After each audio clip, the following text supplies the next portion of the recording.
didn't have a title. I give her two titles. And really, the title is stuff that you might be interested in because you're CogHear, so you're interested in cognition and you're interested in hearing. So this is stuff that's happened in the lab that maybe is relevant to you. So hence the two titles.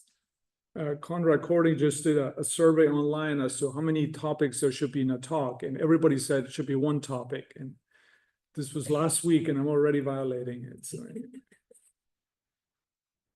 I'm at the City College of New York. This is this beautiful building here. You should come around and visit me if you want. These are the people that did the work. Ivan is graduated, Max is graduated, Amar is currently in the lab. He has a poster here. Jens is in the lab, has been with me for some time.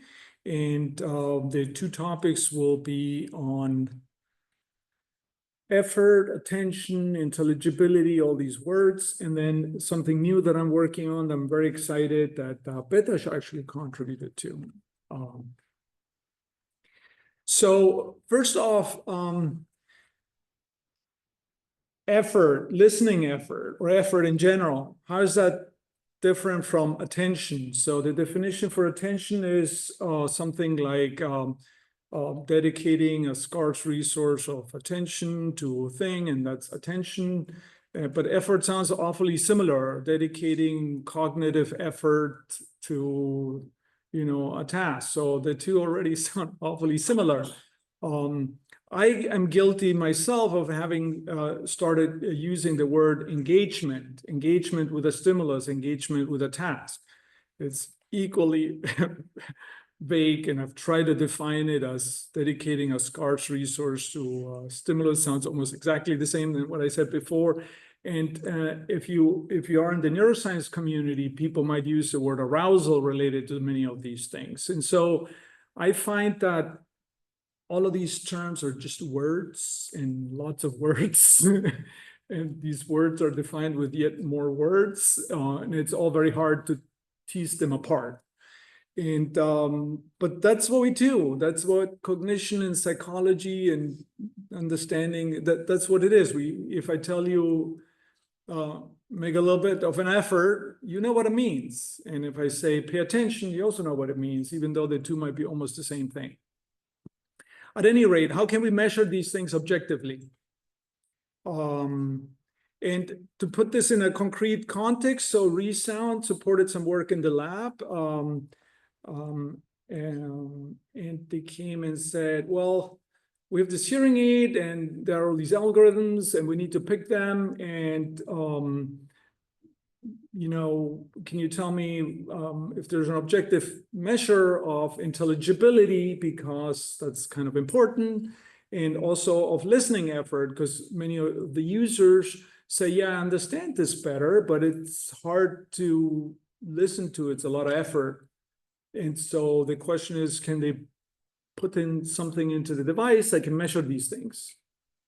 And I think the idea is floating around to putting electrodes here in the ear and somehow measure hopefully one or two or everything from there. So just for fun, you'll have seen this. Here's some enhancement algorithms. I don't know which one is actually running in one of these modern hearing aids, but I just pulled it up to make the point. So this is noisy speech, right? We're in a hearing workshop. You want to hear speech and noise, right? Okay. Wait, is this plugged in?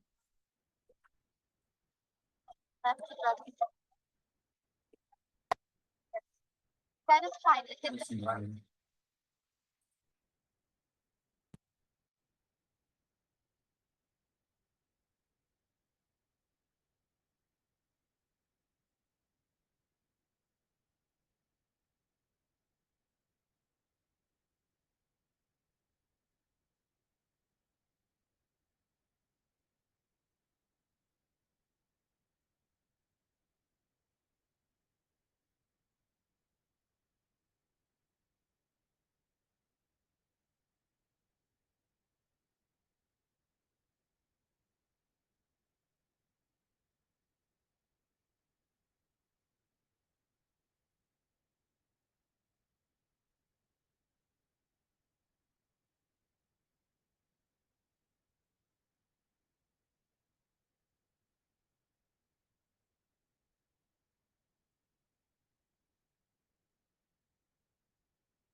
It's off. Now it's Can on. you hear me now?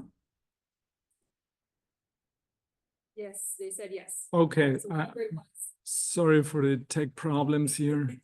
Okay, so you want to hear this one too?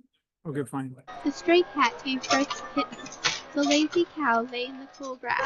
The friendly gang left the drugstore. We talked of the sideshow and the circus. The set of china hit the floor with a Anyway, all of this was just to make a demonstration. It's not about speech enhancement, right? The demonstration is, yeah, maybe it's more intelligible, but it's also maybe more effort to listen to it. And that's what Andrew Dittmer wanted to know. Is there an objective physiological measure that maybe we can stick in the hearing device to tell us whether the algorithm that we have as an option is more effort to listen to, is it more intelligible, and so on. So that's the context for me asking this question about what is effort. We took an approach, and we had several iterations to this, and I'll just tell you what worked best. So I'm not going to give you the painful process of getting there. I'm just going to give you the outcome. So we thought, let's try to detect to really objectively measure how well people understand word detection and continuous speech. We'll add some noise to it, and we'll have reward. So we'll give people reward. Anyway, reward is a good thing in any psychophysics experiment, because otherwise people tune out and they're not interested. So for sure you want to give feedback. So let me show you an example of what this looked like. You're going to see a word where that fixation crosses. The funny color is such that the pupil won't react to it. It's isoluminance with the background. So this is because we're after the pupil. The person will get a reward up here, and they're supposed to click within a second and a half if they hear the word. So you'll see the word here, and then listen carefully, and when you hear it, tap. Okay.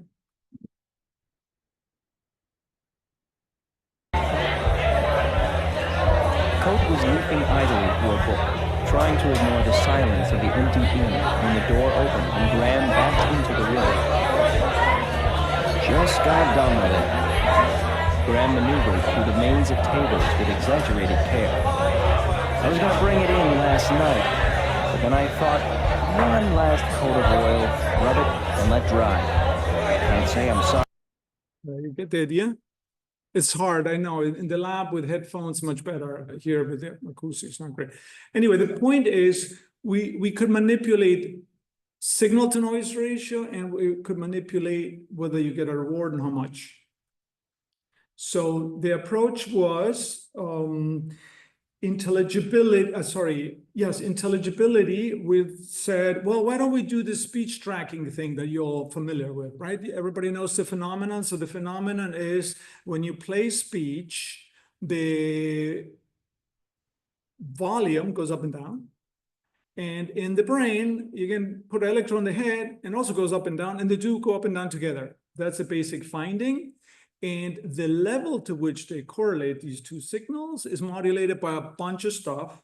So basically the goal is take the envelope of the sound and try to predict the neural activity. That's called encoding. In neuroscience, we call that encoding models. Or you can do the opposite. You can take the neural activity and predict the stimulus, called decoding. And there's a whole session here on encoding, decoding, or something like that. No? Okay. Anyway, and so how well these two correlate has been linked to attention. It's been linked to intelligibility. As I said, I'm guilty of introducing yet another word, engagement, and it also correlates with signal to noise ratio. I was making an effort to find the earliest paper on this, and like 2 or 3 out of this, Jonathan was author. So he's like, he's been there from the beginning. Okay, so we thought, let's do this to try to get that intelligibility, but obviously it's going to be confounded by all of these other words, right? Then we'll do pupil size. Everybody in speech knows pupil size is the thing that tells you something about effort. So when you listen to speech, it turns out your pupil goes up and down. In fact, the pupil goes up and down all day long for all kinds of reasons. For instance, it's associated with mental effort. Kahneman had a whole book on, well, not a whole book, but in his book on I don't even know what book is. He talks about pupil as a marker of effort. It's been linked to task difficulty way back, even before Kahneman. It's linked to arousal. So in the neuroscience community, when people talk about pupil, mostly they're talking about the arousal of an animal. It's been linked to attention, and obviously we all know that pupil fluctuates with luminance. So it's affected by pretty much everything. Okay, so how can, again, lots of words, right? Arousal, attention, effort. How can we use it? So we're just gonna say, hopefully it gets us mostly the pupil size, but which pupil size? So in this experiment, we have the moment when you see the word, you have the moment where you hear the word, and you have the moment where you push the button, okay? So it could be any of these. When people talk about pupil, often they mean pupil dilation, which is this phenomenon here that you see here very nicely. This is time-blocked average. So when you push a button, there's a pupil dilation. So this is what people would call pupil dilation. This would be before you heard the word. This would be some sort of baseline or tonic pupil size. You could also do it right before you responded. So you're processing something and then you respond. So anyway, which of these? We tried all of them. And this one was the most informative for our effort marker. Okay. So the effort marking, which one could best correlate with? With our construct of effort. Okay. So the experiment, again, there was various iteration. It was very important that we have variable reward. So if we gave fixed reward, didn't help. We needed to have variable reward, and we have very noisy and not so noisy. Red is very noisy, green is not so noisy. And in one block, people got a reward and the other didn't get a reward. And so it's a 2x2 design. Okay. We have all four combinations. It's blocked, counterbalanced, the whole thing. And the prediction, the hypothesis is that reward will affect the pupil and noise will affect speech tracking. Okay. And Sorry, what is the justification for this hypothesis that reward will affect the pupil? Is it? Because reward, if I give you more money, you'll make a big effort. And because you make a big effort, your pupil will respond.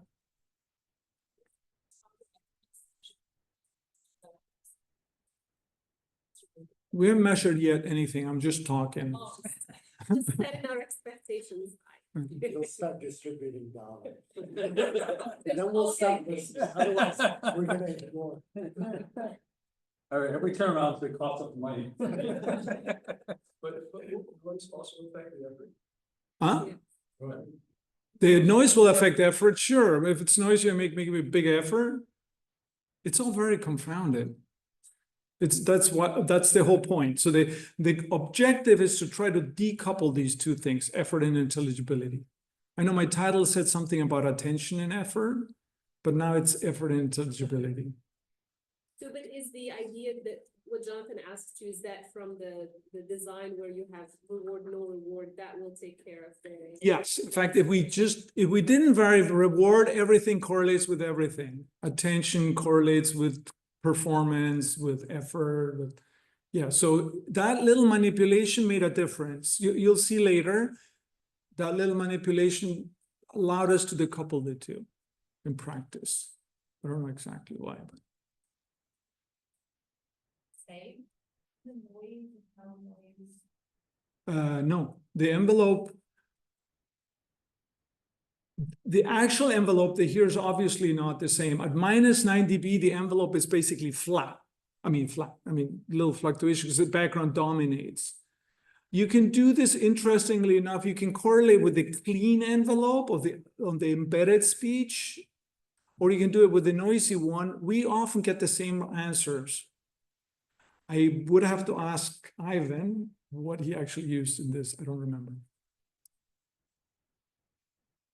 You mean for the decoding, for the correlation. the TR? Encoding, decoding, we measure both ways, Okay. but it's a technicality. Sure. We've got a whole bunch of different words that they would have to detect during the noise, right? So did you get bigger rewards for some words as opposed to others to see whether or not you could, sort of word to word or trial to trial basis affect the reward? No, we had it in blocks. So we had blocks, then some blocks had a reward, other blocks didn't have a reward. Okay, good. Okay, and then we're almost done. Here's the result. So SNR, here are the 4 conditions. So if you look at this for a while, you realize SNR seems to only affect the speech tracking, the EG to envelope correlation. You see -9 dB has worse speech tracking than the -3 dB. So higher in SNR, better speech tracking, okay, of the brain. But not reward or no reward, it's not affected. Okay, so the reward does not affect the speech tracking. If you look at the result of the pupil, again, of the many different pupil measures, it's the one where the pupils measure right before you hear the word. So it's somehow like your baseline setting for this trial, essentially, or for this block. Visual and the auditory align? Do you see the word and hear the word at exactly the same as the No. onset? No. So we wanted to decouple the visual response from the auditory from the button. So the words on the screen appear every 5 seconds, very regularly. But the auditory word is jitter. Well, we pick a word that's not always at the same time. So anywhere between the 5 second, the auditory word comes. Can And be then you as- have a second and a half to push the button. Can be as close as the onset of the visual or as far as Yeah, the next. I think we have a little bit of a gap also at the end.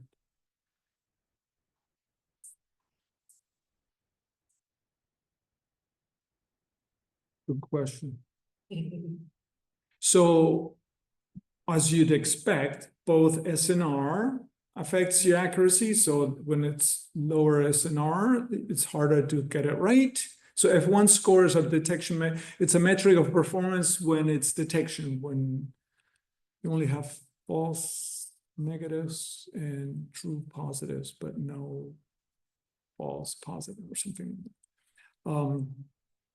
And reward affects it. So higher reward than the -9 dB give better performance, as you'd expect.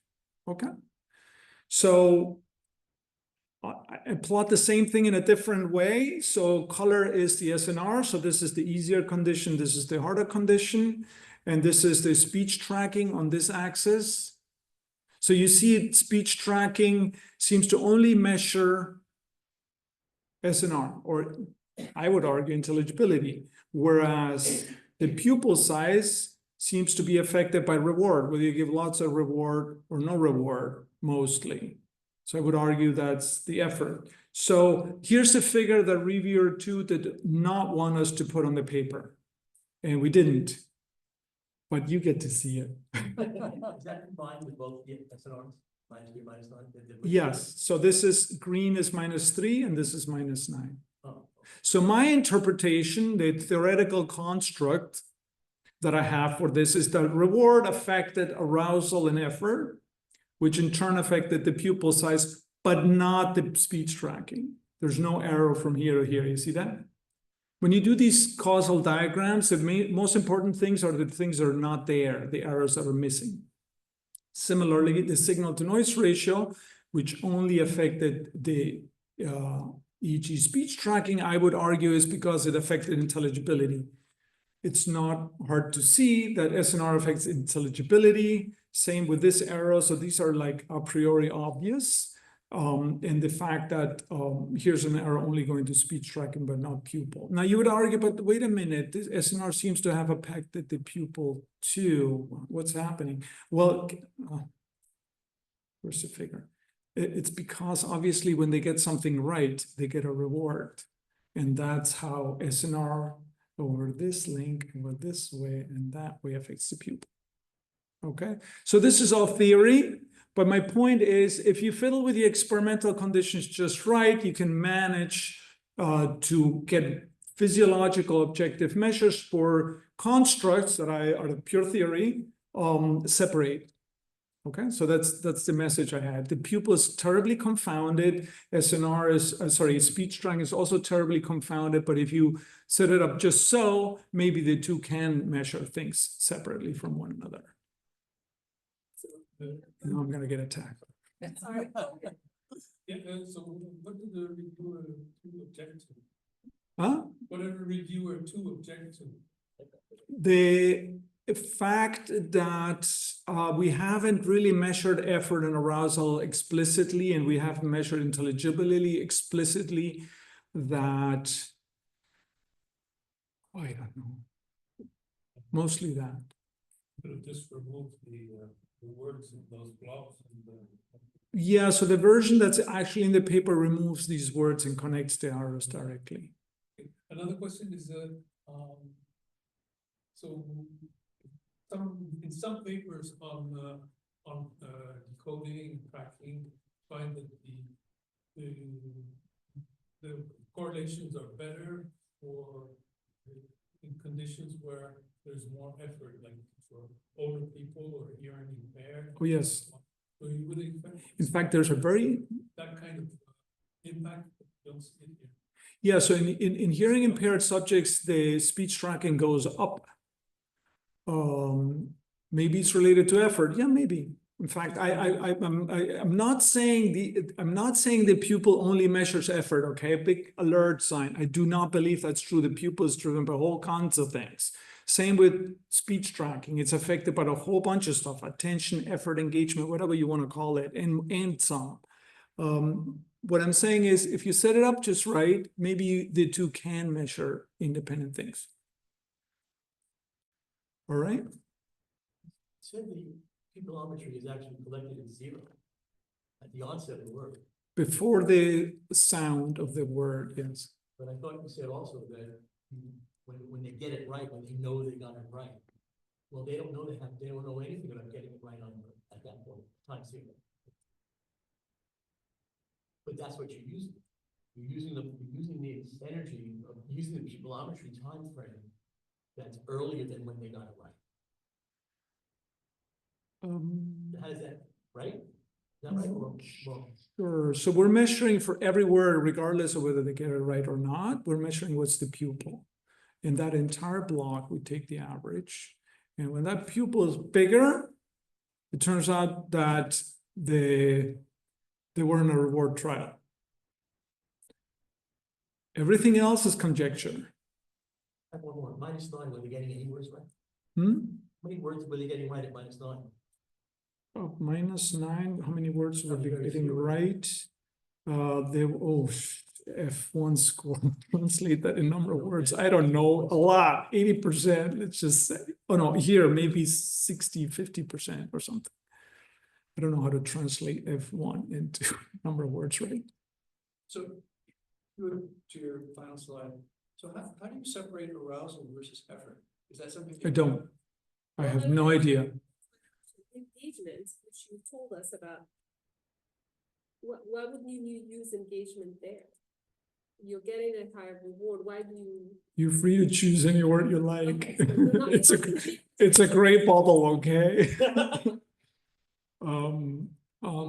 There's a lot of literature in the neuroscience community that talks about pupil and the locus cerealis as correlated with effort that the animal is exerting on a task. So effort is a word that's used more in the hearing community instead of arousal. Are we more aroused when we make a bigger effort? Maybe. Are the two the same thing? Maybe. I think they're slightly different. Not sure. There's another term. I know you're not crazy about all these words. No, I think they're great. But vigilance is another one. Yes. For I'm going to add it to my slide. Another Vigilance. Very good. where a target is rare. So you have to stay vigilant. So you have to be aroused and vigilant and have effort. Vigilance. I was looking for more words for that initial graph. Vigilance, I'm gonna add. I love that one. The strange thing is that you say that they're essentially the same meaning, but in the common language, it seems pretty obvious to me that arousal, and effort, and vigilance, they're clearly different. Yeah. I think so. We humans communicate with these words and they mean something to us and we can sort of keep them apart. There are lots of words like that. But nonetheless, they're hard to that are define. unclear. Maybe we should ask an LLM what it thinks. Yes. Anyway, time's half up. Time for the second part of my talk. So let's change topics. I'm going to talk about temporal dynamics. Again, what binds these two topics? Really nothing other than you guys might be interested in it. So I was very, very inspired is the word in the CogHear 2023. There's a session where Laura was there, Chris Honey was there, and then the next day Beta spoke. And so I'm gonna touch on these things. So Laura showed this diagram where she said something like language has these long-term dependencies, words depending not just in the past, but also affecting the future, the likelihood of a word appearing and backwards. And so that left an impression on me because you can't really just look at isolated words and how they are encoded. Chris Honey spoke that same day and told us a number of things, but the one that maybe he said that day, or maybe I just remember from his literature, that different parts of the brain are engaged at different time scales. So when you are presented with scrambled words, the words do mean something, but beyond the single word, there's no meaning. There's a sort of a narrow area of the brain that responds. When you add whole sentences, more of the brain gets engaged. And when you add whole paragraphs, even bigger fraction of the brain get engaged. Well, the word engaged. You find correlated activity across subjects, actually, or something like that. So there's even a neural substrate to deal with different timescales and longer range dependencies. So these two to me seem pretty related. But I also know from Chris Honey and many, many other people that the brain is often thought of as a connected network. In fact, we talk about the dorsal attention network, and we talk about the default network and all of these networks, and they're all connected with one another. And activity bounces back and forth between these nodes. So clearly there's some sort of temporal integration happening here. And so how do we deal with time? And so again, I'm not picking on you, Laura, it's just I was inspired. So in this community, one approach to dealing with this time dependency is to look at a feature or features from the speech, continuous speech, and try to predict the neural activity. So we call those encoding models, right?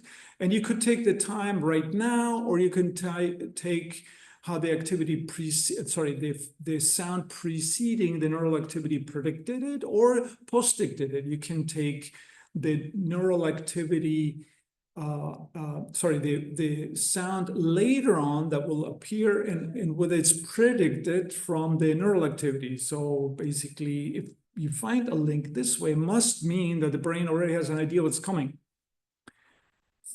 Did I get that right? Okay. So cartoonish from a signal, I'm a signal processing person, but cartoonish, we take the input, the features of the sound, and then we delay it, and we have some sort of linear mapping to predict the neural activity Y. Okay, so X is the stimulus, Y is the brain activity, and usually these models have some sort of error term. Okay, I know the technique that you guys use is pretty fancy for what the B is, but ultimately it's just a linear mapping. Ed Lawler, also very much in this community, and it's a pity he's not here because now I want to pick on him too. He says, well, let's not just look at one single time window. Let's look at the whole history preceding the sound and predict the current brain activity. So my encoding model will be a whole combination of these things. And when you combine them linearly, we call that a convolution or a filter, right? So signal processing people will know there's a convolution. And we draw a diagram almost like it. When we write it this way, we mean a whole filter, a whole convolution, okay? So those two already look pretty similar. And then Betash gave a talk the next day or so, and he said, no. We want to look at the brain activity now and how it's predicted from its preceding brain activity. The notion being, well, you know, these different brain areas talk to one another, so the activity here should affect the activity over there, so I should be able to predict it. And then that's how he derives these diagrams of different brain areas, quote unquote, connected, although I'm sure he would not use or want to use that word. But at any rate, makes pretty graphs of the brain connectivity. So the basic notion is that some sort of recurrence. Okay, well, you can look at these, right? And what's the obvious thing to do, people? Combine, right? This is like straight out a signal processing book. Of course, you want to combine this. And then we would call this the intrinsic dynamic of the brain, something that can be predicted. So the current moment of the brain activity, the current moment can be predicted from its past. That would be the intrinsic dynamic. And then there's an extrinsic drive to it from the stimulus. So the whole thing has got a technical name. It's called vectorial autoregressive model with external input, VARX. And if you look up VARX, guess who uses it a lot? Economists, to model the economy and how it responds to external shocks inputs, okay? Multidimensional dynamical system with an external input, that's where this is used. It's also used by system identification folks, but not so much in the brain community, strangely, because VAR, the VAR model, is what people use when they do this Granger causality stuff, which is what Betash does. Any rate, we work with film a lot, not so much with audio, sometimes audio, but mostly video. So we do things like we'll get film cuts and the audio envelope and luminance of where people are looking at. And as people move their eyes around, another feature is the fixations. So these are our driving stimuli, and this is the brain. And so we're going to do both. We're going to take these features to predict the brain activity, and we'll also take the brain activity to predict the brain activity. And Max did this with actual intracranial recording in 27 patients that had electrodes implanted while they were, for epilepsy monitoring. And then we had them watch some movies, and then we'll analyze that. So what this model gives you, it gives you two things. It gives you this intrinsic dynamic. So this is sort of the connectivity in quotes between different brain areas. Channels are in different electrodes. We're in the brain, so we don't have to worry about this mixing thing that you have to worry with if you have EEG or MEG or that stuff. But it also, we get the temporal response of the extrinsic drive. So this is sort of the immediate impact that the stimulus has on the brain, factoring out the bit that's the recurrent bit. Okay, so what do we find?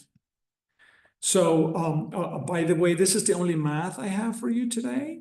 You all have heard of temporal response functions.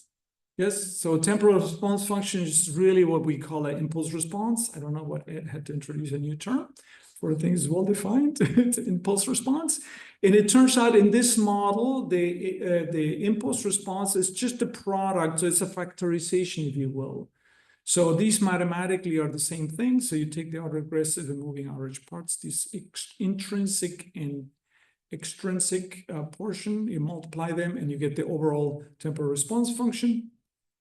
And so what do we find when we compare the immediate effect of the stimulus on the brain versus how the brain responds overall with all its internal dynamic built in? And what you see is that the immediate effect is really short, whereas the brain keeps oscillating for a while. Oscillating, I'm not sure it's the word. It keeps resonating, reverberating, maybe is the word I'd like to use here. And the reverberation is much stronger than the original drive, and it's longer lasting. So for all subjects, all 27, we found stronger responses in the combined response as opposed to the immediate impact, and longer lasting. Also, if you compare, say, a rest versus watching a movie, the connectivity is essentially unaltered. Yeah. This figure, you surprised that the two, the D and the H are more or less the same, just that one is stronger? The colors are in the right place. Yes. Everything is the same. Is that to be expected? I wasn't really expecting anything. I did believe that it'll last longer. I didn't believe that it will necessarily be stronger. So it not only extends the response in time, so the brain dynamic extends the response in time, but also makes it stronger. The stronger I didn't necessarily expect. I did expect the immediate impact to be short and the reverberant dynamic to drag it out for a while. B has pretty much the same as H, it's just at a weaker scale. Everything, Yeah. blue, the red is in the right place across all the channels. It is weird. I have two questions. Yeah. Related to that. One is, for the B, do you see any differences based on what that is? Like the stuff you were showing from Laura earlier, like there's linguistic information at different temporal scales. So I imagine that the delay rates should be different based on what features are. Do the delays and the duration depend on what type of features? Yeah. I think there's a lot more work to do. We haven't really looked in great detail. This is just big picture, first take. Not sure if, I mean, I'm excited to look at all this stuff now, but this is the first pass at it. The variance, the intrinsic dynamics can explain based on where you are in the game. Oh, I don't have the figure for it, but I want to get back to that. There's something very interesting about the intrinsic dynamic, that error term. I'll say a word about that later. If I don't say it, remind me. Yes? This idea of decoupling, you know, that there's this input and then there's this internal dynamics and you're going to decouple them with this idea. I can't tell if it makes sense in my head. Like you have this input, the stimulus, and then the brain does a whole lot of stuff, right? Really complicated processing across, at all kinds of levels that you can't measure, right? And, highly non-linear way. And so, with the standard H, you're like looking at, okay, well, I'm interested in the relationship between some property of the stimulus and kind of the aggregate brain activity. I kind of maybe sort of got my head wrapped around that. And then here, you have this kind of simple linear system where you're decoupling them, and it's, do you understand what I don't, this idea of parceling out the connects, do you know what I mean? I'm not sure if it makes sense to me. It's like there's this complicated stimulus that comes in. There's a whole bunch of complicated processing that comes out through some representation. And I can understand how you might think about looking at the representation compared to the stimulus and the properties it contains. But this idea of parceling out the brain versus, especially at this level of granularity, I'm not even sure how to think about this. You know what I mean?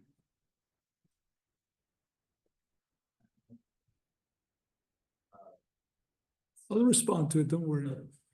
So the brain, you're trying to do this intrinsic prediction and this extrinsic prediction, but it's not clear to me that the intrinsic prediction is really isolated from the brain in the sense that the sound of the stimulus is also something that can be modeled by some autoaggressive functions. What we're really modeling is the portion of this signal that is autoaggressive anyway, both internal to the brain and external, because there is if there's some relationship between stimulus and response, and the stimulus itself can be predicted from itself, then you can also sort of model that just by modeling the brain, right? Is this a problem, or is there some?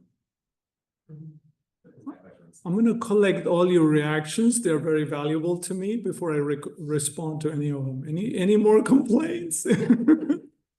No, I think this question you just asked had me thinking for a long time. This is when you presented, when Chris Honey presented, I was like, wait a minute, this is all convoluted. This is like brain has its internal time scale because it's integrating.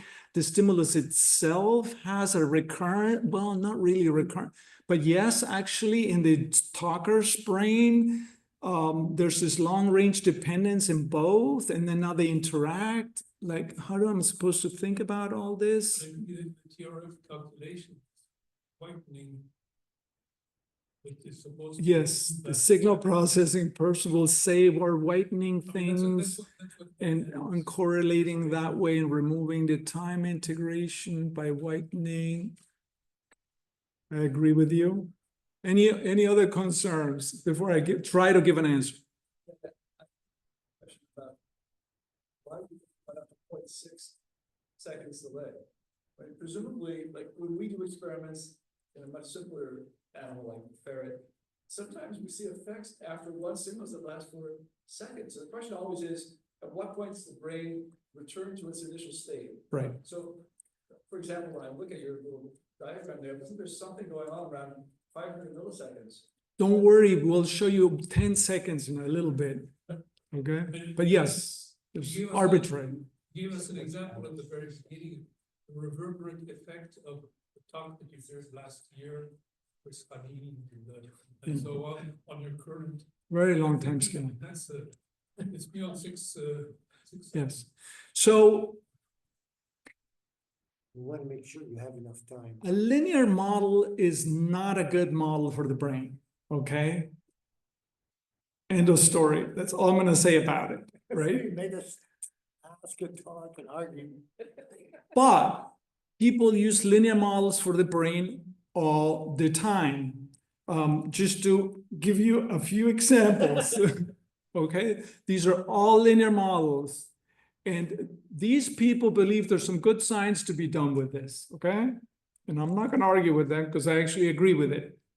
In fact, I've seen a linear model for decoding large language models to understand what the hell they're doing, all right? So don't give me a hard time about using a linear model to explain long-term dependencies. But at the very minimum, we should do what Parra does, which is take the internal dynamic into account, and we should, at the very minimum, look at the history of the input and take that into account. And all I'm saying, if people are already doing it, you should put it together. Okay, that's all I'm saying. Now, does it make sense to you? You said it makes no sense to me. Like, why? This is such a complicated nonlinear dynamic. What is this business of factoring it out into the repress? It makes no sense. Okay, fine, it makes no sense to you. But to me, it makes sense to ask the question, the brain activity now, is it entirely driven by the stimulus, or is it the own reverberation internal dynamic that's causing it? It's a fairly simple question to ask. And if you accept linear as the first approximation to that answer, this is the way to do it. The issue though is not so much disagreeing with the linear approximations. Can you really argue that B and A are independent? Because B has lingering effects of A and A has lingering effects of B. So Right. the fact that you're pulling them as two separate variables and you're trying to see what does each one tell me, that's I think the part that I'm having a hard time. Yeah. So mathematically, the two are the same. In fact, there's a figure in the paper that shows that the H is the same than this product. Okay, almost by mathematical definition. Let me show you what I think might be interesting to you, where maybe you see more value in this. So generally, when we're doing a task like listening to stories or watching movies, the notion is somehow the brain is more integrated, right? That's Chris Honey's been telling us. Everybody tells us that when there's more, right? When we run this model on watching movies and rest, these are 27 subjects. What we find is that it's barely altered. So this is a single subject here. This is where the electrodes happen to sit for this person. You see the connectivity. Well, connectivity, it's not the right word, but for people call it functional connectivity. This is Granger connectivity, whatever. This predictability is barely changed by the stimulus. What changes is that now you're throwing something in there and it reverberates. So you do not have to assume that the brain connectivity changes when you're watching a movie. It's just that there's an internal dynamic, and now there's an external input dropping in there. And then you have activity reverberating that looks to you like there's a lot of correlation, but most of it's stimulus induced. Okay. In fact, if anything, the connectivity is a little less. There's a little, it's more focused, if you will, but it's tiny effect. So here's the picture that I have.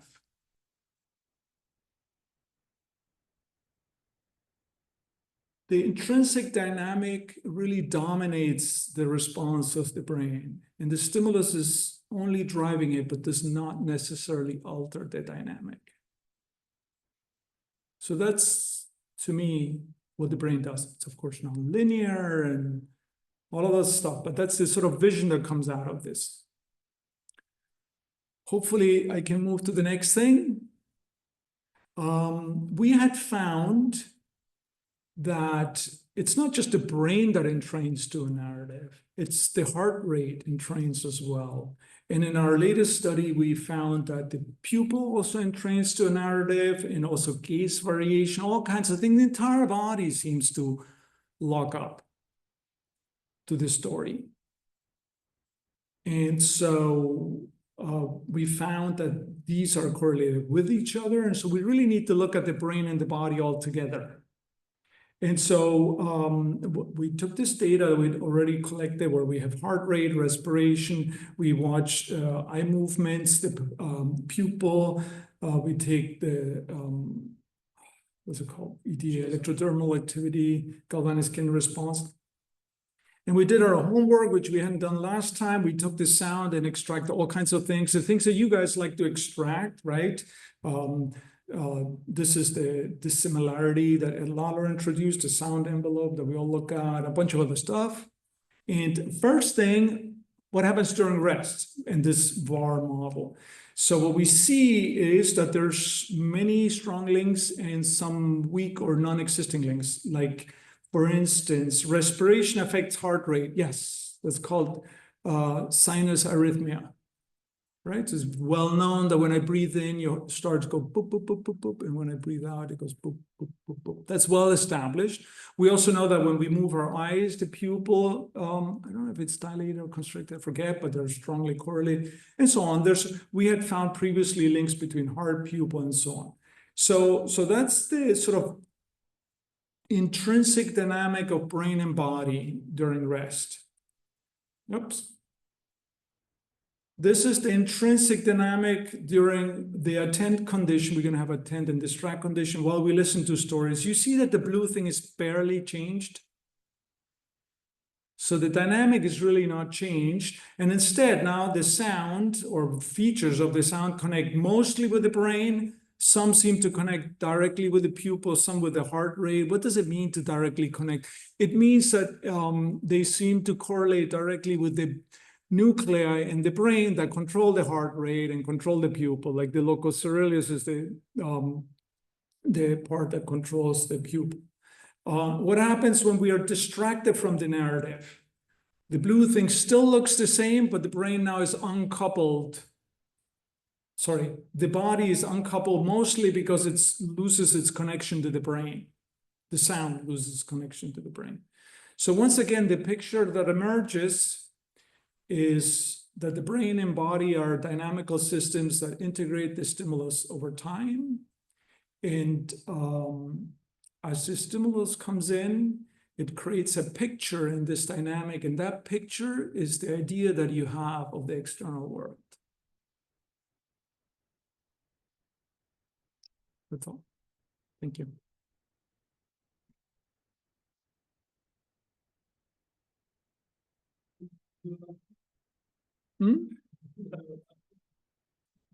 Have you heard of this notion of the brain from the inside out that Yuri Busaki introduced? Here's a book called that, The Brain from the Inside Out.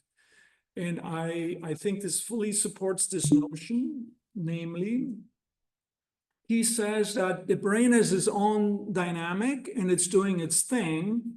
And we should really stop thinking as the brain as a sort of stimulus response thing where you stick something in, something comes out.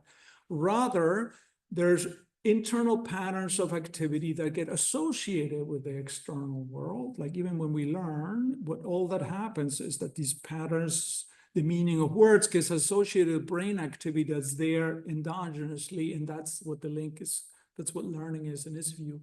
So we should stop making up words like attention and effort and stuff like that, and we should just look at the internal brain dynamic and how the stimulus, the world couples to it. So he called that the brain from the inside out, thinking about, the brain from the inside out. Sam, Let me try again. give up. The linear model is much worse with the stimulus response, in my opinion. Our stimulus response models still suck. We still don't have very good encoding models, right? Encoding models miss a lot of the variables. In contrast, if you try to predict one person's brain from another person's brain, you can do that very well. There's this kind of shared response pattern. And I'm not sure that has anything, the fact that and things are kind of smooth, right? So you can probably do it with the time too. And I'm not sure that, and I think that could be entirely explained by the fact that maybe it is all stimulus. You can think of it as a stimulus response. There's this kind of highly non-linear stimulus response. Our current models of that stimulus response are really bad. But it's kind of similar between people. It's kind of correlated between responses. It's smooth. So I think your model might be able to soak up a lot of the stimulus response mapping from this internal dynamics, just because our current stimulus response models are really bad. Does that make any sense? I don't think that the current models are so bad. They're a linear approximation, and as such, they're as good as that can be. What I'm suggesting is that you cannot ignore the fact that the brain is recurrent, or you shall not. You can still do it. In fact, mathematically, they're the same model, okay? So this A times, what is it? A inverse times B is the same as H, okay? So I have no problem with that. Is there any value in a different kind of model that takes the recurrence explicitly into account is the question. I would argue yes, but you like the original parameterization better, that's fine. But I have no issue with that. That's an empirical answer that you should be able to give. What is the relation between the correlation intersubject correlation values and stimulus response correlation values? I mean, they're comparable, no? Yeah, I mean, this doesn't say, I mean, we synchronize to one. Yeah, okay. The subject correlation is way higher than the correlation from standard students. I love the fact that usually I come here and I speak about intersubject correlation. People ask me, what the hell is that? And now you're talking back to me. You should be looking into intersubject correlation. Well, I think it's it pleases me. It pleases me. Can I say something else that was asked earlier about the internal? We have 1 minute. 1 minute. That internal noise variable that I spoke of, that internal noise variable turns out during movies much reduced. And there's a phenomenon well known in neuroscience, which is called noise quenching. So when you are exposed to the external world, right, and are absorbing, watching movies or whatever, or even just seeing visual stimuli, we see that the response is much less noisy, or the brain activity is less noisy. So there's a noise quenching going on, and this model that I just spoke to you with a small addition of gain adaptation spits that out right away.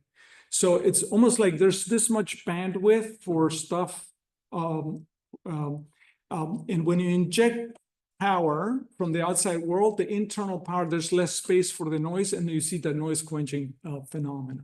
So that's the kind of thing that you get out of this sort of dynamic. That I don't think by pulling these two things apart, you could not have seen. Thank you. We're out very of time. much.